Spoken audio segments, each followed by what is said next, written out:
Hello friends, welcome to job guide. 2023 সালে SSC MTS এর general অ্যাওয়ারনেসের যে সমস্ত প্রশ্নগুলো এসেছিল তার এমসিকিউ পর্ব 7 আজ আমরা দেখে নেব, যা 4ই মে 2023 এর শিফট 1-এ এসেছিল। চলো শুরু করা যাক। প্রথম প্রশ্ন, মার্বেলের রাসায়নিক নাম কি? Magnesium oxide, sodium hydroxide, calcium hydroxide না ক্যালসিয়াম কার্বনেট? মার্বেলের রাসায়নিক নাম হলো ক্যালসিয়াম কার্বনেট। Option D. এর সংকেত হলো CaCO3। পরের প্রশ্ন, কোডান, ফুটকি, হারাকা, বাউটি ড্যাশের উদাহরণ? ফল, দানাশস্য, রেশম না সবজি? কোডন, কুটকি, হারকা, বাউটি এগুলো হলো দানাশস্যের প্রকারভেদ। Option B. পরের প্রশ্ন, 2011 সালের আদমশুমারি অনুসারে ভারতের শহুরে জনসংখ্যার শতাংশ কত ছিল? একটি উপযুক্ত পরিসর চিহ্নিত করুন। 20 থেকে 25%, 30 থেকে 35%, 40 থেকে 45% না 10 থেকে 15%? 2011 সালের সেন্সাস অনুযায়ী ভারতের জনসংখ্যার শহুরে জনসংখ্যা ছিল 31.16%, অর্থাৎ অপশন বি হবে সঠিক, 30 থেকে 35%-এর মধ্যে। সব থেকে বেশি শহুরে লোক বাস করে গোয়াতে এবং সব থেকে বেশি গ্রামীণ এলাকায় বাস করে হিমাচল প্রদেশে।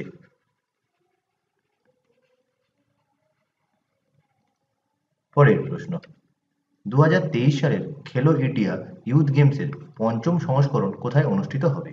মহারাষ্ট্র, পশ্চিমবঙ্গ, অন্ধ্রপ্রদেশ না মধ্যপ্রদেশ? 2023 সালের খেলো ইন্ডিয়া ইউথ গেমসের 5th এডিশন হয়েছিল মধ্যপ্রদেশে। Option D. সেখানে চ্যাম্পিয়ন হয়েছিল অর্থাৎ সব থেকে বেশি মেডেল পেয়েছিল মহারাষ্ট্র।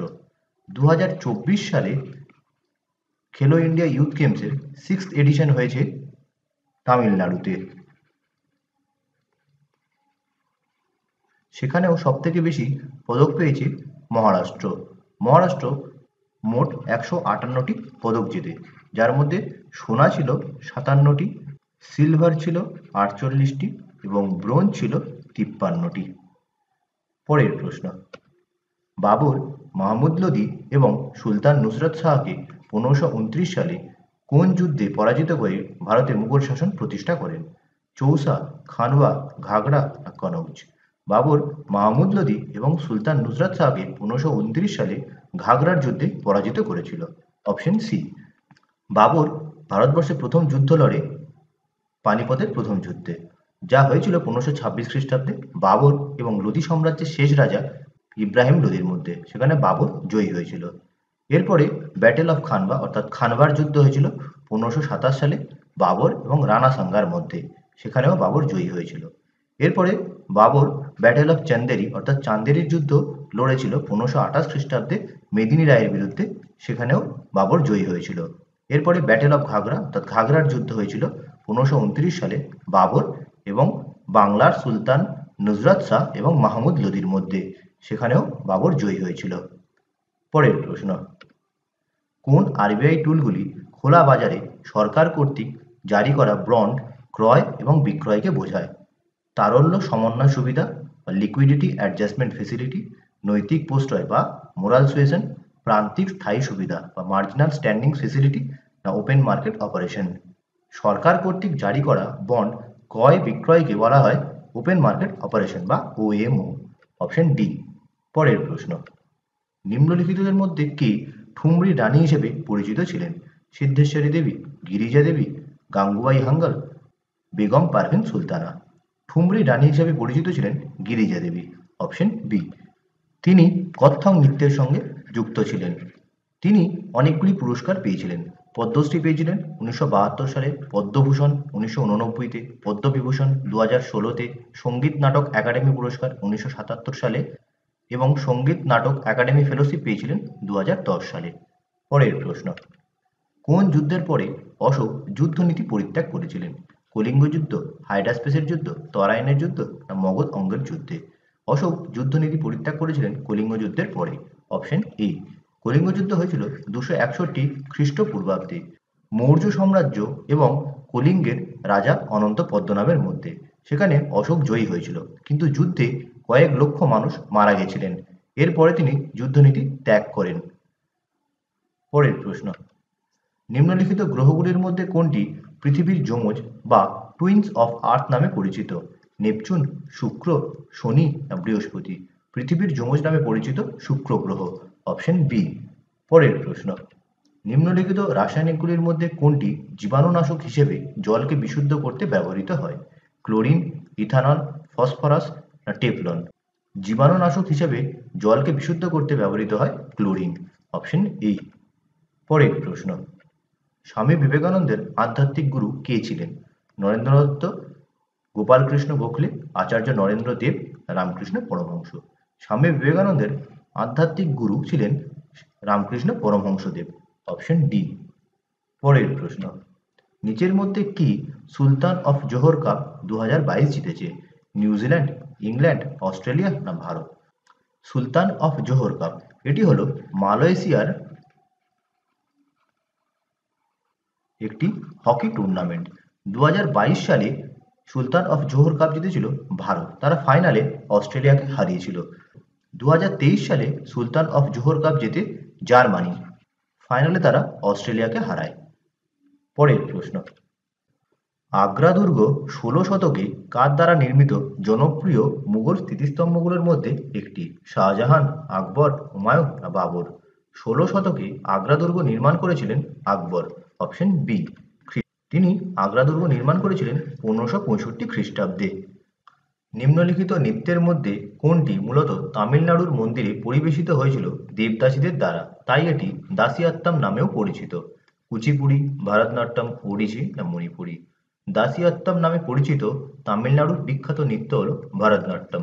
Option B. কুচিপুড়ি নৃত্য দেখতে পাওয়া যায় অন্ধ্রপ্রদেশে, ওড়িশি নৃত্য উড়িষ্যাতে, মণিপুরি নৃত্য মণিপুরে। এই চারটি নৃত্য ভারতের শাস্ত্রীয় নৃত্যের অংশ। পরের প্রশ্ন, প্রধানমন্ত্রী গ্রামোদয় যোজনা কবে চালু হয়েছিল? 2000 খ্রিস্টাব্দে, 2010 খ্রিস্টাব্দে, 2005 খ্রিস্টাব্দে না 1998 খ্রিস্টাব্দে? প্রধানমন্ত্রী গ্রামোদয় যোজনা এটি চালু হয়েছিল 2000 খ্রিস্টাব্দে। Option A. প্রধানমন্ত্রী গ্রামোদয় যোজনা পিএমজিওয়াই হলো একটি প্রোগ্রাম যা ভারত সরকার 2000 সালে গরিবদের জীবনযাত্রার মৌলিক মান অর্জনে সহায়তা করার জন্য চালু করেছিল। প্রোগ্রামটির মূল উদ্দেশ্য ছিল গ্রামীণ এলাকার মানুষের জীবনযাত্রার মান উন্নত করা, বিশেষ করে শহর ও গ্রামাঞ্চলের মধ্যে উন্নয়নের ব্যবধান কমিয়ে আনা।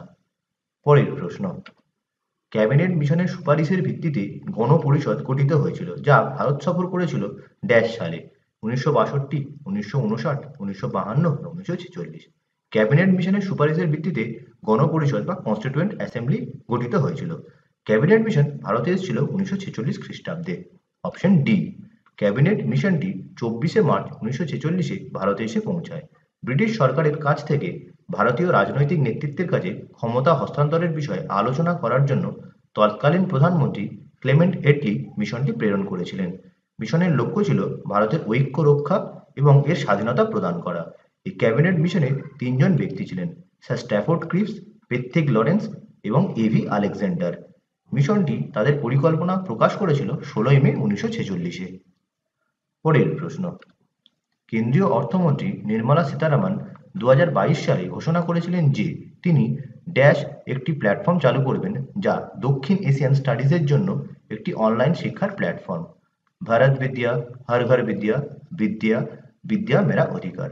কেন্দ্রীয় অর্থমন্ত্রী নির্মলা সীতারামন 2022 সালে অনলাইন প্ল্যাটফর্ম ভারত বিদ্যা চালু করার ঘোষণা করেছিলেন, যার লক্ষ্য ছিল দক্ষিণ এশিয়ান স্টাডিজকে প্রমোট করা।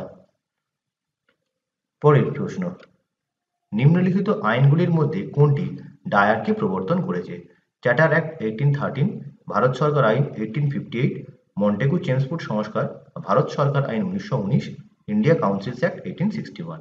ভারতের ডায়ারকি বা দ্বৈত সরকার ব্যবস্থা প্রবর্তন করেছিল মন্টেগু চেমসফোর্ড সংস্কার বা ভারত সরকার আইন 1919। Option C. এই আইনটি প্রাদেশিক সরকারের ক্ষমতাকে দুটি ভাগে বিভক্ত করে, একটি সংরক্ষিত এবং একটি স্থানান্তরিত বিষয়। পরের প্রশ্ন, কিংবদন্তি সিতারা দেবীর 101তম জন্মবার্ষিকীতে প্রযোজক রাজ সি আনন্দ দ্বারা একটি বায়োপিক ঘোষণা করা হয়েছে। সিতারা দেবী একজন স্বীকৃত ড্যাশ নর্তকী ছিলেন? কত্থক, ওড়িশি, কথাকলি না কুচিপুড়ি? সিতারা দেবী একজন কত্থক নৃত্যশিল্পী ছিলেন। Option A. সিতারা দেবী অনেকগুলি পুরস্কার জিতেছেন, তার মধ্যে একটি হলো সঙ্গীত নাটক একাডেমি পুরস্কার 1969 সালে, পদ্মশ্রী পুরস্কার 1973 সালে, কালিদাস সম্মান 1995 সালে। পরের প্রশ্ন, ভারতের উগাড়ি উৎসব কোন কারণে উদযাপন করা হয়? প্রথম বৃষ্টি, নতুন বছরের সূচনা, ফসল কাটার মৌসুম না বর্ষা ঋতু? ভারতবর্ষে উগাদি উৎসব পালিত হয় দক্ষিণের রাজ্যগুলিতে, যেমন অন্ধ্রপ্রদেশ, তেলেঙ্গানা, কর্ণাটকা। এর কারণ হলো নতুন বছরের সূচনা। Option B. এটি মূলত চৈত্র মাসের প্রথম দিন উদযাপন করা হয়ে থাকে। পরের প্রশ্ন, ব্যালানোগ্লোসাস প্রাণীজগতের নিচের কোন ফাইলামের অন্তর্গত? হেমিকর্ডাটা, আর্থ্রোপোডা, একাইনোডার্মাটা না মোলাস্কা? ব্যালানোগ্লোসাস এটি দেখতে হয় এইরকম। এটি মূলত সমুদ্রের নিচে দেখতে পাওয়া যায়। এরা এরকম ইউ আকৃতির শেপের মধ্যে থাকে এবং এদের ফাইলাম হলো হেমিকর্ডাটা। Option E. পরের প্রশ্ন, কাওয়াস তাপবিদ্যুৎ কেন্দ্র নিচের কোন রাজ্যে অবস্থিত? গুজরাট, মহারাষ্ট্র, পশ্চিমবঙ্গ, রাজস্থান? কাওয়াস তাপবিদ্যুৎ কেন্দ্র এটি গুজরাট রাজ্যে অবস্থিত। Option A. পরের প্রশ্ন, নিম্নলিখিত বিষয়গুলির মধ্যে কোনটি ভারতের সংবিধানে ইউনিয়ন তালিকার একটি বিষয়? মদ, সামাজিক পরিকল্পনা, প্রত্যর্পণ না শিক্ষা? ভারতের সংবিধানের 7th শিডিউলে তিনটি তালিকার কথা উল্লেখ রয়েছে।